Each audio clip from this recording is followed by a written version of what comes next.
হঠাৎ করে বৃষ্টি নেমেছে, আমাদের অফিসের যত গাড়ি মর্নিং ওয়াকের নাম করে যায়, চায়ের দোকানে বসে আড্ডা মারে। আজকে আড্ডাখানা বন্ধ, সমস্ত বন্ধু বান্ধবরা তাদের মিল কারখানায় বিশ্বকর্মা পুজো নিয়ে ব্যস্ত। টাটা মা, এই প্রথমবার তুমি বিশ্বকর্মা পুজোতে আমার সঙ্গে থাকবে না। টাটা মা, টাটা। ঠিক টাইমে টিফিনটা খাবে, জল খাবে, তাড়াতাড়ি বাড়ি আসবে। কি মা, জলের বোতলও নাওনি? বাবা ভালোই লাগবে না গো, ওই দেখো জলের বোতল ফেলে গেছে গো, দেখেছ? সব কিছু হাতের সামনে রেডি করে দেওয়ার পরেও বাইরে বেরিয়ে এটা নিয়ে নি ওটা নিয়ে নি। এমনি বৃষ্টিতে ভিজেছি বলে ভাবে কোনো কথা বলবে না, ঠিক আছে? খুব ইরিটেট লাগছে, থাকবে তুমি। পরপর 2 দিন কলেজ করতে হলেই আমার মেয়েটা ইরিটেট হয়ে যায়। আর কালকে বৃষ্টিতে ভিজেছে না, সকালে উঠেই বলছিল মা আমার জ্বর জ্বর লাগছে। আর ছেলে মেয়ে বড় হয়ে গেলে মায়েদের প্রত্যেকটা উৎসব অনুষ্ঠান অন্য রকম হয়ে যায়। দেখুন, এই এত বছর আমাদের অফিসে বিশ্বকর্মা পুজো হয়, পুপুকে ছাড়া কোনো দিন আমি বাড়ি থেকে বেরোইনি। আর এবছরে আমার মেয়েটার পরীক্ষা, সে চলে গেল, ওর জন্য মনটা খারাপ লাগছে। তবে এত সাজুগুজু করে কালকে যখন এই ভিডিওটা আপলোড করব, আমার মেয়ে বলবে বাবা সাজগোজ দেখে তো বোঝা যাচ্ছিল না যে আমাকে মিস করছিলে। কি বলুন তো, বাড়ির পুজো পার্বণে একটু সাজুগুজু না করলে হয়? নতুন করে গয়না চাইলে বর বলে আগের যেগুলো আছে সেগুলো তো কোনোদিন পরতে দেখি না, আবার নতুন বানাতে চাইছো। সবারই মুখের ভাষা একই রকম। আমাদের এত আছে, আমরা পড়ি না। আগে ওগুলো পড়ে শেষ করো, তারপরে আবার নতুন জিনিসের গল্প। আপনাদের বাড়ির কর্তারাও কি এরকম করে? আমার ঘরে তো খুব হয়। আমাকে এত শাড়ি কোনোদিন সে পরতেই দেখে না, আমার নাকি এত গয়না সে আমাকে পরতেই দেখে না। ভাবুন তো, আমাকে ভালো লাগছে বন্ধু, এই শাড়িটা অনেক পুরনো, অনেক পুরনো। এটা ফেসবুকের একখানা অ্যাপ থেকে কিনেছিলাম, সেই টাইমেই দাম নিয়েছিল 1000 টাকা। বাবা, আজ থেকেও 8-9 বছর আগের কথা বলছি। তখন তো আমি 300-400 টাকা দামের শাড়ি ছাড়া পরতামই না। সেই টাইমে 1000 টাকা দিয়ে কিনেছিলাম, তখন মনে হতো সবচেয়ে দামি শাড়ি এটা। আর এখন 1000 টাকায় কিচ্ছু পাওয়া যায় না, টাকার মূল্য কমে গেছে। ও সুজাতা এসে গেছো? ও আমি এটাই ভাবছিলাম যে সুজাতা আসলে ভালো হতো, ও বাসন কোসন মেজে ঘরে ঢুকিয়ে দিয়ে যেত, তারপরে আমি নিশ্চিন্তে বেরোতে পারতাম। হয়তো এসে গেছে, বুঝেছে আমার মা, হয়তো আমার মা চলে এসছে। আর এই শাড়িটা পরবো বলে বের করেছিলাম, তারপরে মনে পড়লো জন্মাষ্টমীতে তো এই শাড়িটা পরেছি, আর পরা যাবে না। ঘন ঘন কোনো শাড়ি পরলে না মনে হবে একঘেয়ে। আর কালকে ঠাকুরের বাসনের সঙ্গে এই এটাকে কি বলে, যজ্ঞকুণ্ডটা পাঠাতে ভুলে গেছি। আমাদের বিশ্বকর্মা পুজোতে তো যজ্ঞ হয়, তা এখন নিয়ে যাব। এর মধ্যে রয়েছে ইন্দ্রর পিস্তল, মেয়ের রাইফেলের বক্সটাও নিতে হবে, নিচের ঘরেই রেখেছে। ফরিংকে আমরা এসে খেতে দেব। এই যে তুমি আমাকে বললে না তো আমাকে কেমন লাগছে। বাবা এরকম ওয়াও বলে অজ্ঞান হয়ে পড়ে যেতে বলিনি, একদম ঠিকঠাক বলো। খুব সুন্দর লাগছে, আমি নীল কালার পরছিলাম, তুই পরছিস পরলাম। কবে থেকে আবার এরকম হয়েছে যে আমি যে কালারের শাড়ি পরবো তোমাকে সেই কালারের জামা পরতে হবে? হ্যাঁ, বাচ্চা বাচ্চা ছেলে মেয়েদের কি ফলো করো নাকি? এখন বাচ্চা বাচ্চা ছেলে মেয়েরা যেমন হাজবেন্ড ওয়াইফরা মিলে কথা বলে, ম্যাচিং ম্যাচিং জামা কাপড় পরে, সেগুলো করতে চাই। ওগুলো করলে হবে? ওই দিন ফেলে এসছি। আর এই প্রথমবার পুপু আমার সঙ্গে বিশ্বকর্মা পুজোতে যাচ্ছে না, তা মনটা এত খারাপ লাগছে। আবার ভাবছি যে সমস্ত মায়েদের বাচ্চা কাচ্চারা দূরে কোথাও চাকরি বাকরি করতে গেছে কিংবা সংসার ধর্ম পালন করার জন্য দেশের বাইরে রয়েছে, তারা তো এই এত বড় দুর্গা পুজোতে মায়ের কাছে আসতে পারবে না। সেই মায়েদের কেমন ফিল হয়? আগের বছরও ছেলে মেয়ে কাছে ছিল, এবছরে আসতে পারবে না। তখন মনে হয় দূর, এত পড়াশোনা না শিখিয়ে চাকরি বাকরি না করালেই ভালো হতো, আমার বাচ্চা আমার কাছে থাকলো তো। কিন্তু মায়ের মন এইভাবে ভাবলে কি হবে? সবার সঙ্গে তাল মিলিয়ে চলতে গেলে ওই দেখুন সব বাচ্চাদেরই এক হাল। এবারে বলবেন অত বড় ধাড়ি মেয়েটাকে কেন বাচ্চা বলছেন? আমার কুকুকে আপনারা অনেকে ধাড়ি বলেন। আমি যতদিন বাঁচবো আমার মেয়ে আমার কাছে বাচ্চা, সবার বাচ্চাই আমার কাছে বাচ্চা। আমি ওরকম ধাড়ি এই কথাটি ইউজই করতে পারবো না, আমার খুব খারাপ লাগে। হ্যাঁ দিচ্ছি, তুমি বলো। আয় আয় বাবু, ঘরে চলে আয় বাবা। তুই তো রাইফেলের বক্সটা দেখলে ভয় পাস বাবু। এই দেখেছো দেখেছো, চলো, ভাল লাগছে বন্ধু আমাকে। এই কি যেন নেবো, এটা নিয়েছো? চলো, ড্রাইভার দাদা চলে এসছে। এই দেখুন গুড়ি গুড়ি বৃষ্টি পড়ছে। শিয়াল কুকুরের বিয়ে যাকে বলে সেই শুরু হয়েছে। লাগছে বন্ধু আমাকে, 10 বার জিজ্ঞাসা করবো। অনেকদিন পরে যেন রাস্তায় বেরোলাম, এবং সাজুগুজু করলাম, নাহলে টানা 3-4টে দিন সেই মেঘলা মেঘলা ওয়েদার, দুপুর হলেই বৃষ্টি, বিকেলবেলা স্যাঁতস্যাঁতে ভেজা একটা ওয়েদার। আমাদের এই সামনে একটা বিশ্বকর্মা পুজো হচ্ছে, যখন ফিরবো তখন দেখা। উনি আমাদের নতুন ড্রাইভার।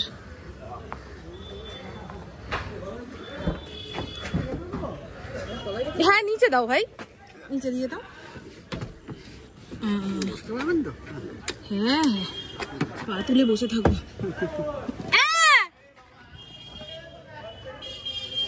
গাড়ির চাবি তো ঘরেই, ওইখানটা ঝুলিয়ে রেখেছি। তুমি আমাকে তো জিজ্ঞাসা করোনি, তুমি ওকে জিজ্ঞাসা করতে চলে গেছো। ও তো ভাববে বৌদির সঙ্গে দাদার কোনো সম্পর্কই নেই, কথাবার্তাই হয় না। কি গো তুমি?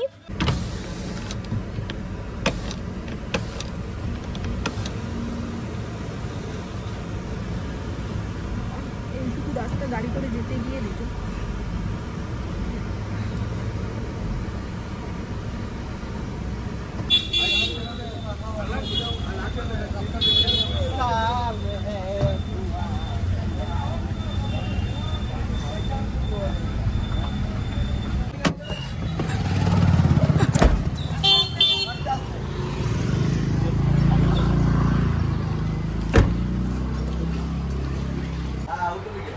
কতক্ষণ আগে এসছো? ও অনেক তাড়াতাড়ি চলে এসছে। আর এই হলো আমাদের অফিসের বিশ্বকর্মা ঠাকুর। অন্য বছরের তুলনায় কি একটু ছোট হয়েছে নাকি? একটু ছোট হয়েছে। হ্যাঁ আমাদের তো থাকার কথাই ছিল না।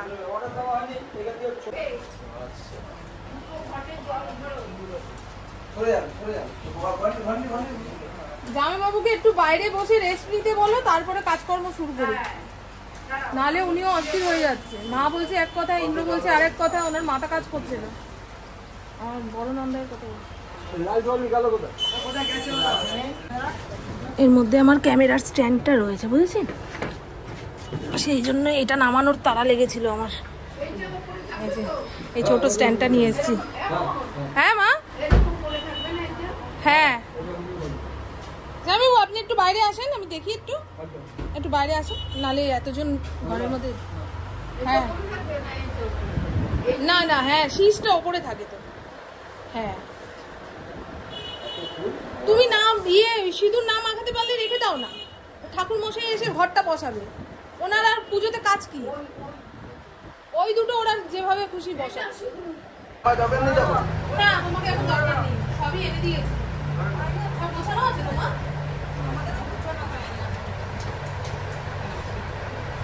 ও বুড়িদি ভালো আছো? হ্যাঁ। এই সম্পদটা বলতে বলে বৌদি এসে টিফিন গাইটা আমি বৌদি করে নিয়ে গেছিল টিফিন গাইটা আমার। আমি তোমার দাদাকে বলে বলে হয়রান জানো, যে বুড়িদির টিফিন বক্সটা দিয়ে আসো, টিফিন বক্সটা দিয়ে আসো। এগুলো কালকে আমি সব বাড়ি থেকে পাঠিয়ে দিয়েছি। কর্পূর, এই যে চন্দন পাটা আনতে পারিনি, চন্দন গুঁড়ো।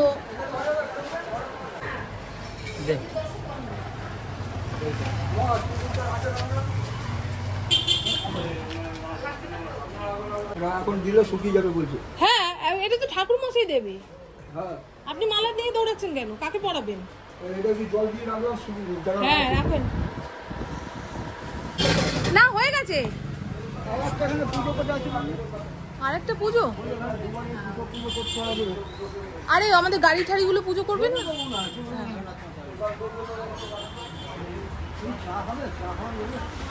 চায়ের দোকান কোথায়? ঠাকুর মশাইকে একটু চা খাওয়াতে পারবি বাবা?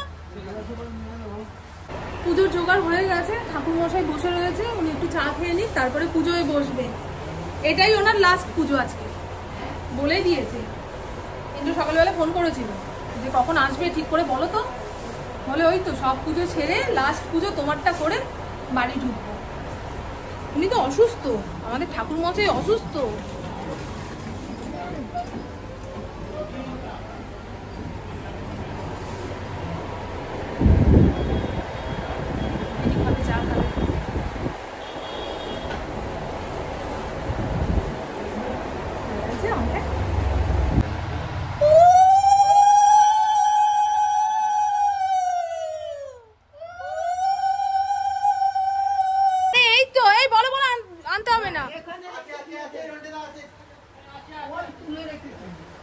জামাই বাবু তো গুছিয়ে রাখছে তো।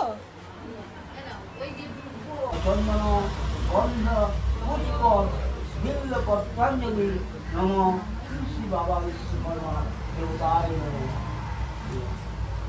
এরকম ভাবে দিতে হবে প্রশ্ন। হ্যাঁ আবার না এরকম ছুটতে। হ্যাঁ আয়ুর্যস্য বলং দেহি শিল্পে দেহি।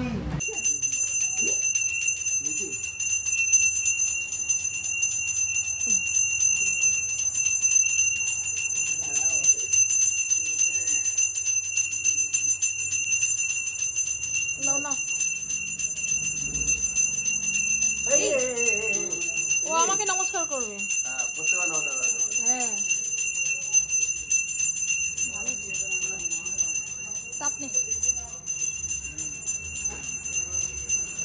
আর কি আছে? এদিকে কেউ আছে? ওম এইম দিব্য শ্রীরাম গঙ্গায় নমঃ। ওম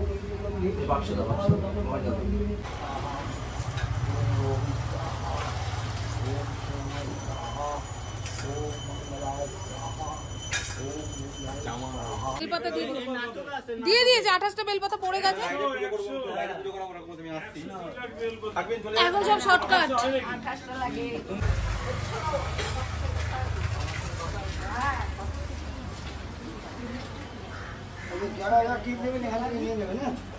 নিচেটা পরে নিতে পারবে? ও মা সবার কপালে একটু টিপ পরিয়ে দাও তো, যারা যারা নেবে যজ্ঞের টিপ দাও। বোতলটা দাও।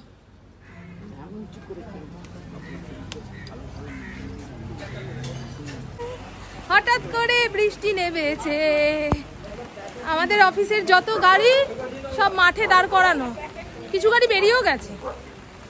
পুজো করতে করতে যদি 1টা-1.5টা বাজিয়ে দেয় কি করে হবে বলো ইন্দ্র? পুজোর জন্য তো আর কাজ আটকে থাকে না। ওম বিষ্ণু শ্রাদ্ধ মাসে শিখলে পক্ষে শ্রাদ্ধ মাসে শিখলে পক্ষে কাজ আছে শীত অবস্থান যদি পালক হয় ঠান্ডা করতে দীর্ঘ ওম বিশ্বকর্মা। এখানে গাড়ি আর পুজো নিয়ে 1000 টাকা প্রত্যেক বাড়ি দেয়। ওই দে আবার নমস্কার করছে কেজি।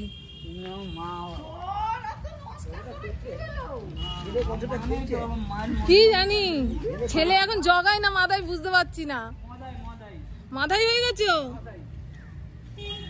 10 বার পা ছুঁয়ে নমস্কার করছে, বলে কাকি তুমি আমার মা, কাকা আমার ছোট বাবা। প্রেশারের ওষুধ খেতেই হবে। তোর বইয়েরও প্রেশার? ও আমার মায়ের হঠাৎ করে হাই প্রেশার ধরা পড়েছে। এখন বলছে সকালবেলায় ওষুধ খাওয়ার সময় ওষুধটাকে এরকম ছুঁড়ে দিলাম, মুখে পড়লো না, বাইরে গেল, বুঝতে পারছি না। আমার মাথাটা কেমন কেমন করছে। তাহলে এইরকম করলে তো হবে না, যার যার শরীরের খবর তাকে তাকে রাখতে হবে। হয়ে গেছে পুজো পার্বণ শেষ। ইন্দ্রর আবার ওই সোয়ারেসের লাইন যেখানে হয় সেখানে নিমন্ত্রণ, বিশ্বকর্মা পুজোর খাওন দাওন।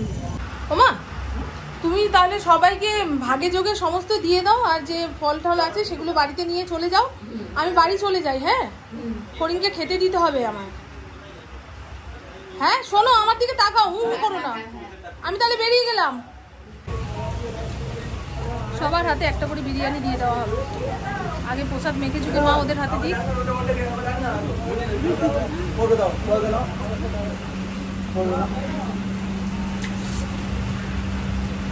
কি মিষ্টি ওই দাঁড়াও।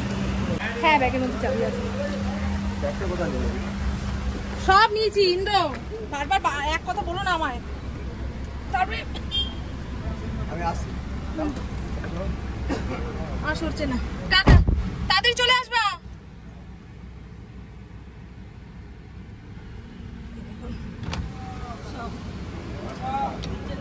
সবার হাতে একটা করে বিরিয়ানি। শাড়ি একটু পরে ছাড়বো, তার আগে ফড়িংকে ভাত মেখে ঝুঁকে বাইরেই দিয়ে দিয়েছি।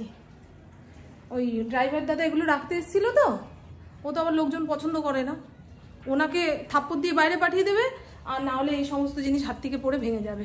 পুপুর রাইফেল রয়েছে, ইন্ডোর পিস্তল রয়েছে, আমার বিরিয়ানি বারবার মনে করিয়ে দিতে বলেছে ড্রাইভার দাদাকে যে তোমার ম্যাডামকে বলো, নাহলে আবার গাড়ি ঘুরিয়ে ওই বিরিয়ানি দিতে যেতে হবে, বুঝেছেন? ইন্ডোর অফিসের পুজোর যে প্রসাদ, খুব কাছের মানুষদের সশরীরে গিয়ে না দিয়ে আসলে একটুখানি রাগ রাগ করে, সেই জন্য সে আর আসতে পারলো না। আমি মায়ের মাথায় সব কিছু চাপিয়ে দিয়ে চলে এসেছি। মায়ের বাড়িতে অফিস থেকে একটুখানি সবাইকে প্রসাদ প্রসাদ দিয়ে, যা গোটা ফল রয়েছে আর যাবতীয় যা কিছু রয়েছে মাকে বলেছি ধরে নিয়ে যাবে। আর আমার ঠাকুরের চন্দনের কৌটো, তারপরে হবন সামগ্রী যেগুলো আমি বাড়ি থেকে পাঠিয়েছিলাম, শঙ্খ, এগুলো যত্ন করে রেখো, আমি টাইম মতো নিয়ে আসবো। বলছে ঠিক আছে। তো চলুন বন্ধু, এরপরে আর কি কথা বলবো। এই যে প্রত্যেক দিনের মতো আজকেও 1:30-2 নাগাদ বৃষ্টি নেমে গেল, মাথায় একটু জল পড়েছে, মাথা যন্ত্রণা শুরু হয়। তো আমার বকবক আজকের মতন এইটুকুই। আপনারা সবাই খুব খুব খুব ভালো থাকবেন, নিজের শরীরে খেয়াল রাখবেন, সুস্থ থাকবেন, আর অল টাইম স্মাইল করতে হবে। টাটা, খুব ভালো থাকবেন। প্রভুকে বলেছিলাম, কিরে আমার জন্য তো বাবা বিরিয়ানি পাঠাচ্ছে, তোর জন্য কি একটা নেব? বলে না।